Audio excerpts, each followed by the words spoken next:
known that his survival depends upon the rising of the sun. For the sun gives him light and warmth. It grows.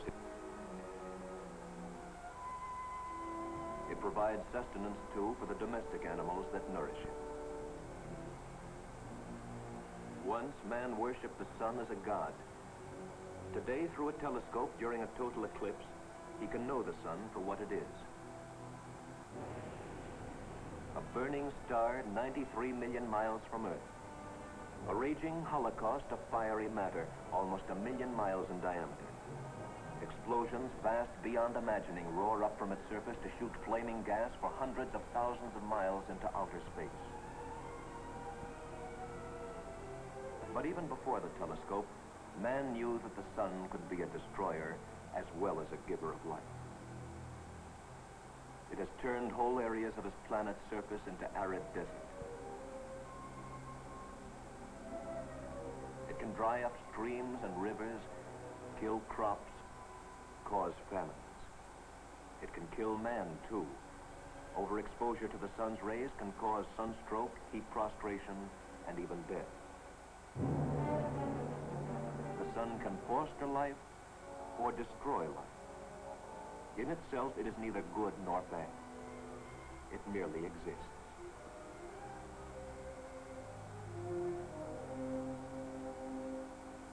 The atom bomb has led some men to think of atomic energy as something only destructive.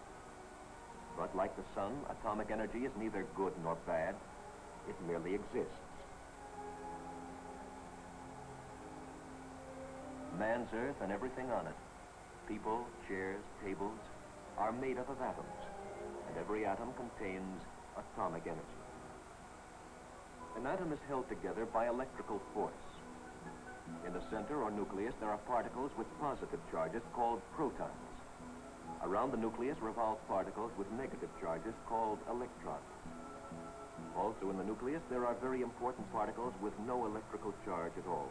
These are called neutrons. In addition, the whole atom is held together by a kind of binding force or cosmic glue.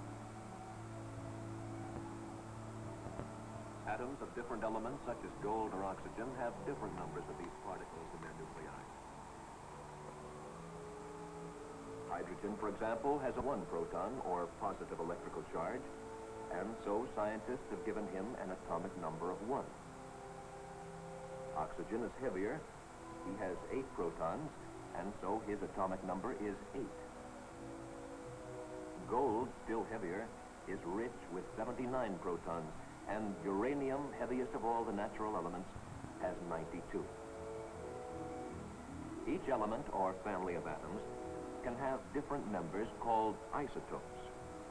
Each isotope has the same number of protons, but a different number of neutrons. Some elements, like tin, have many isotopes. Others, like aluminum, have only 1. They are called stable.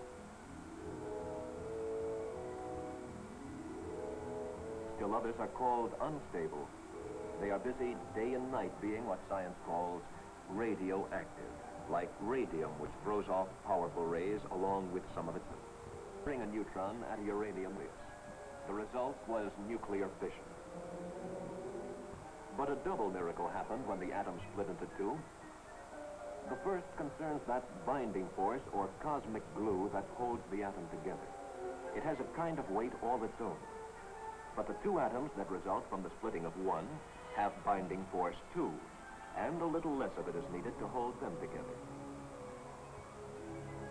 Some is left over. What happens to it? It explodes as energy, proving Einstein's theory that mass and energy are really the same.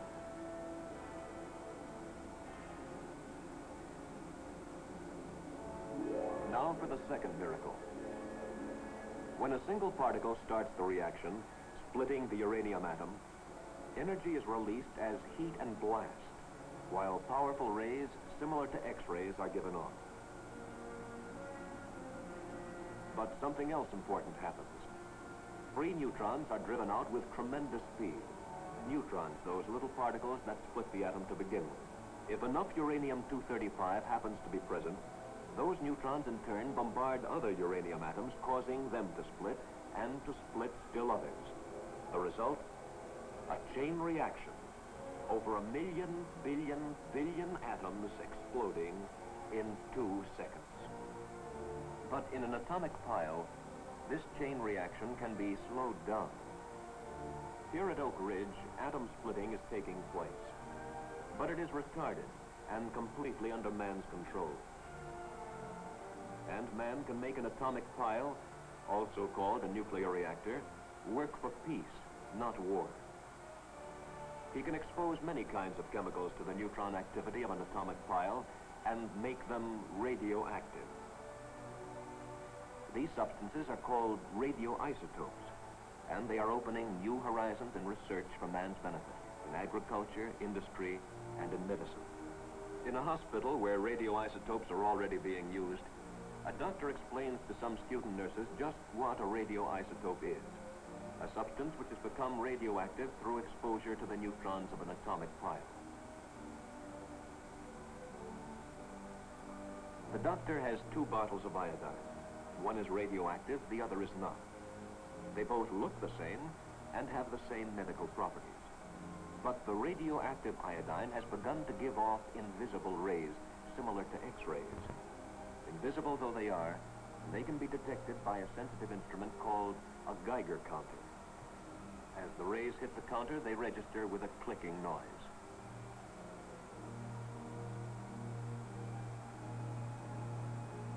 The rays also register on the counter dial, swinging it to the right if radiation is present.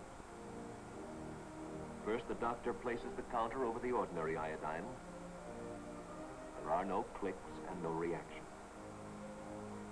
But when the counter is placed over the radioactive iodine, called radioiodine, the clicks begin, showing that rays are present. The amount of radiation is registered by the needle of the dial. These rays, like the sun's rays, can be dangerous if the human body is overexposed to them. Some, like the gamma ray, can penetrate cardboard very easily, and also human flesh. Here, the rays penetrate the cardboard and register. One of nature's elements, ordinary lead, has the ability to stop most of the rays. Here, they are not able to reach the Geiger counter, and no radiation is registered. For this reason, all radioactive substances are kept in containers made of lead or other impenetrable material. A nurse asks whether radioisotopes stay radioactive permanently. The doctor explains that each one has a different length of life, from 1/1,000,000th of a second to 1.5 billion years. Now let us go back to the atomic pile at Oak Ridge and see how these radioisotopes are made. This technician is preparing ordinary baking soda for irradiation in the pile. It will become radioactive and give off invisible rays. In this form, it can become immensely valuable for research. This is the isotope base of the atomic pile. Here, substances are exposed to neutron activity and are made radioactive. The process is continuous. Materials already irradiated are removed from the graphite stringers, and new materials to be irradiated are inserted. The newly produced radioisotopes are now giving off rays and are stored temporarily in a lead safe. A Geiger counter measures the radiation present so that the health of the operators is not endangered by overexposure. Later, the radioisotopes are stored in a special building called the Atomic Apothecary. Apparatus for the handling and storing of radioactive materials has been specially designed so that operators are subject to a minimum of exposure.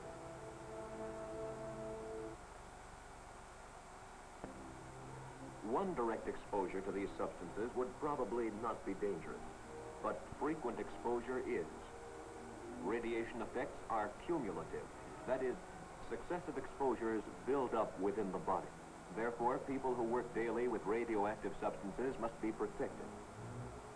Many thousands of shipments of radioisotopes have been made from this building to many kinds of organizations, to hospitals and medical research laboratories, to centers for agricultural experimentation, and to industry, not only in the United States, but in 53 other nations.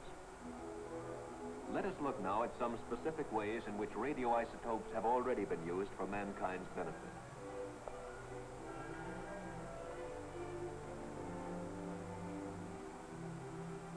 Foremost is their use in medical research and diagnosis. For example, in diagnosing diseases of the thyroid gland, doctors have found radioiodine to be highly effective. Before examination, the patient drinks a solution of radioiodine, which, like ordinary iodine, is quickly absorbed from the bloodstream into the thyroid gland. By using a type of Geiger counter to measure the radiation coming from the region near the throat where the gland is located, the doctor can determine whether it is functioning normally.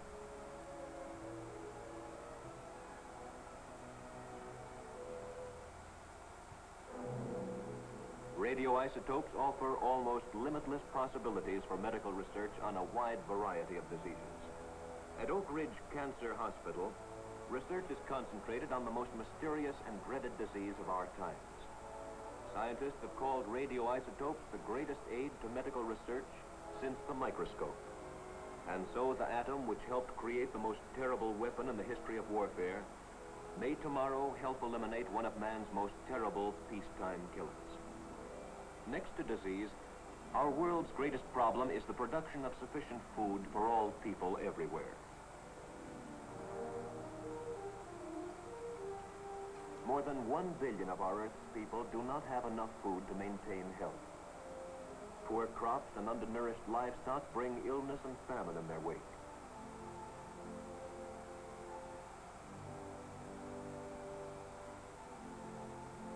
Radioisotopes are opening a whole new field for the study of plant and livestock nutrition.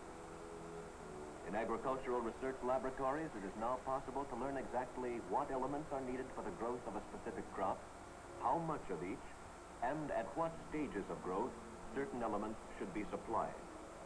In sealed greenhouses, plants can be grown with complete control over temperature, moisture, sunlight, and nutrients.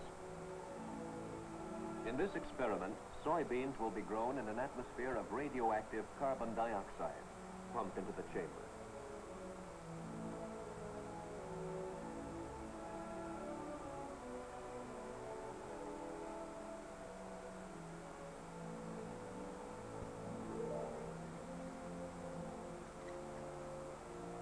When the soybean plants have grown, the scientist harvests his radioactive crop. Such agricultural research helps man to learn more about the effects of radiation on his living environment, more about the basic nature of the food plants so vital to his agricultural economy. Experiments have been done with many of the elements used by plants for food. The important discovery has been that fertilizers used by farmers have often been wasted because their ingredients were useless to the plants of a particular crop. Knowledge like this will enable farmers to produce more food per acre of arable land. More wheat, more food, a healthier and happier world. And atomic energy can help to bring it closer. In industry, too, the atom has already gone to work for peace. In the oil industry, the ability of the radioisotope to serve as a tracer is saving money and time. Oil producers, for example, have the problem of identifying each different batch of oil pumped from an oil field. A small amount of a radioisotope is added to the head of each new batch of crude oil as it leaves the field. Pumps force the oil through pipes to the refinery, where a counter detects the rays from the radioisotope as soon as the new batch arrives. Automatically, a light flashes at refinery headquarters. This takes the place of former tips that were both costly and time-consuming. Although it is not expected that radioactive materials will revolutionize industry, the ability of a radioisotope to act as a tracer makes it invaluable in techniques of testing products for higher levels of quality. In the field of industrial and chemical research, particularly with synthetics, its contribution is already important. But perhaps the greatest promise of atomic energy is power itself, power for peace and productivity. Nuclear physicists are at work in the United States and in many countries, seeking practical ways of harnessing the energy within the atom to work peacefully for man. The atom, unlike power from water and fuels, can bring its energy to those areas of the world which until now have been starved for electricity and fuel. Developed in the United States, the world's first atomic power plant produced usable electricity from a nuclear reactor in 1951. It still operates today in the western state of Idaho, a forerunner of full-scale atomic power stations.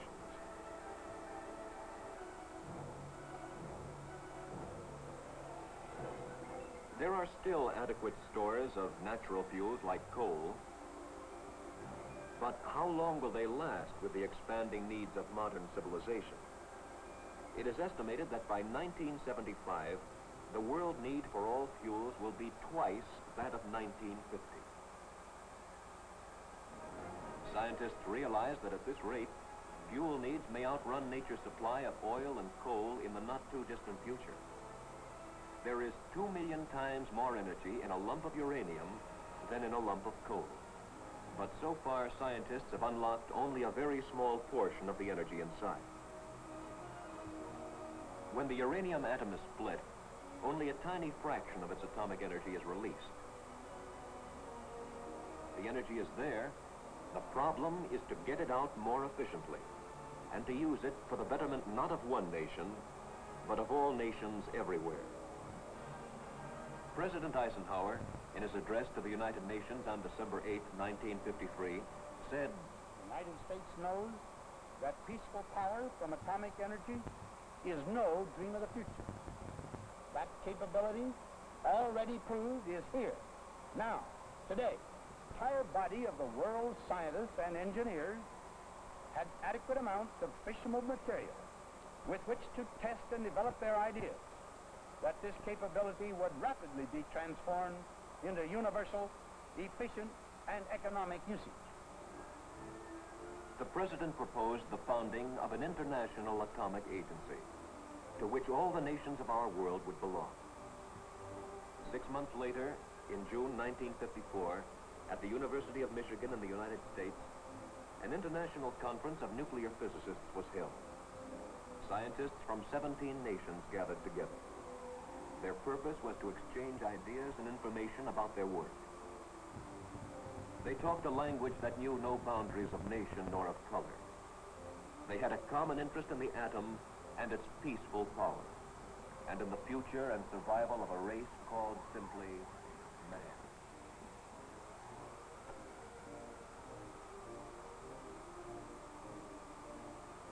On December 4th, 1954, a resolution endorsing President Eisenhower's proposal for the setting up of an international atomic energy agency received the unanimous approval of the United Nations General Assembly. This resolution included plans for the holding of an international conference of nuclear physicists on the development of the peacetime uses of atomic energy.